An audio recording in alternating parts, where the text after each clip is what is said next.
Firman Kudus untuk kebangunan pagi, mengalami, menikmati, dan mengekspresikan Kristus volume keempat. Minggu 41 atau minggu kelima dengan judul Pohon Hayat, hari kedua. Firman Tuhan diambil dari 3 ayat. Yang pertama, Wahyu pasal 2 ayat 7.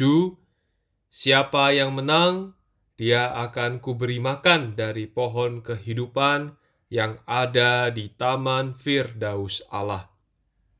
Yang kedua, 1 Petrus pasal 2 ayat 24. Ia sendiri telah memikul dosa kita di dalam tubuhnya di kayu salib, supaya kita yang telah mati terhadap dosa, hidup untuk kebenaran. Yang ketiga, Yohanes pasal 11 ayat 25, jawab Yesus kepadanya, "Akulah kebangkitan dan hidup. Siapa saja yang percaya kepadaku, ia akan hidup walaupun ia sudah mati." Istilah pohon dalam Wahyu pasal 2 ayat 7 dalam bahasa Yunani seperti dalam 1 Petrus pasal 2 ayat 24 berarti kayu. Ini bukan perkataan yang biasa diterjemahkan pohon. Dalam Alkitab, pohon hayat selalu mengacu kepada Kristus sebagai perwujudan seluruh kekayaan Allah sebagai makanan kita. Dalam Wahyu pasal 2 ayat 7, pohon ini melambangkan Kristus yang tersalib dan Kristus yang bangkit. Kristus yang tersalib tersirat dalam pohon sebagai sebatang kayu dalam 1 Petrus pasal 2 ayat 24. Dan Kristus yang bangkit tersirat dalam hayat Allah dalam Yohanes pasal 11 ayat 25. Dan Kristus yang tersalib dan bangkit hari ini berada di dalam gereja yang perampungannya ialah Yerusalem baru.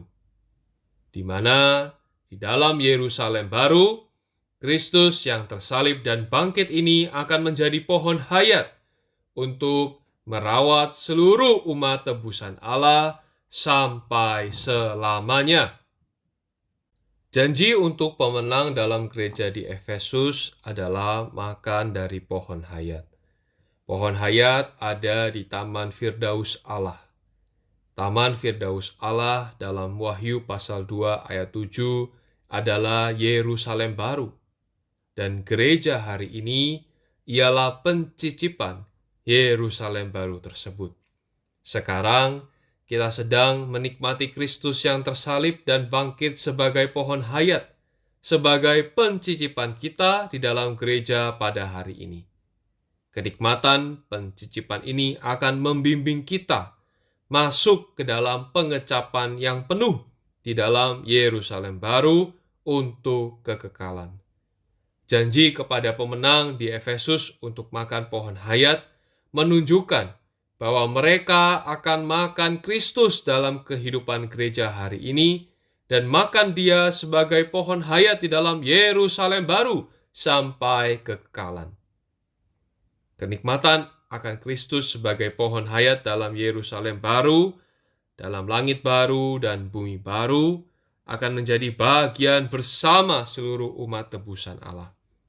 Sedangkan kenikmatan khusus atas Dia sebagai pohon hayat dalam Yerusalem baru, dalam kerajaan 1000 tahun yang akan datang, adalah pahala yang diberikan hanya kepada kaum beriman pemenang.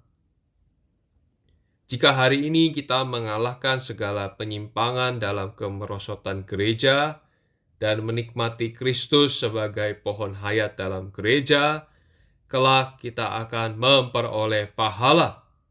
Kalau tidak, kita akan kehilangan kenikmatan khusus ini dalam kerajaan yang akan datang.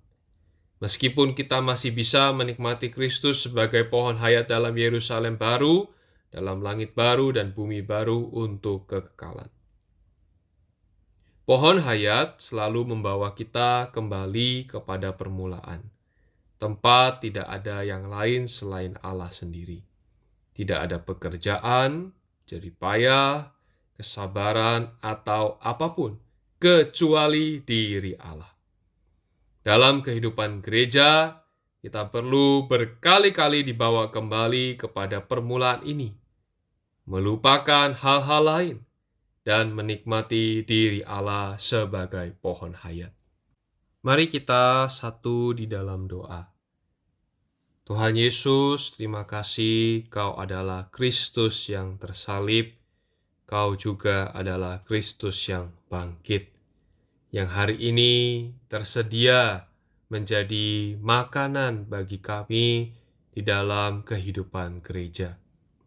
Bawa kami Tuhan, dari hari ke hari, kami mau terus datang kepadamu, menikmati dirimu sebagai pohon hayat.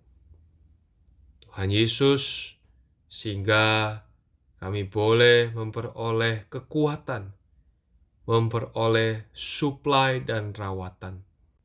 Terima kasih Tuhan, Dikau selalu tersedia.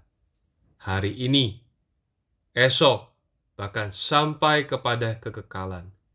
Kaulah pohon hayat yang merawat kami sebagai umat tebusan-Mu sampai selamanya. Amin.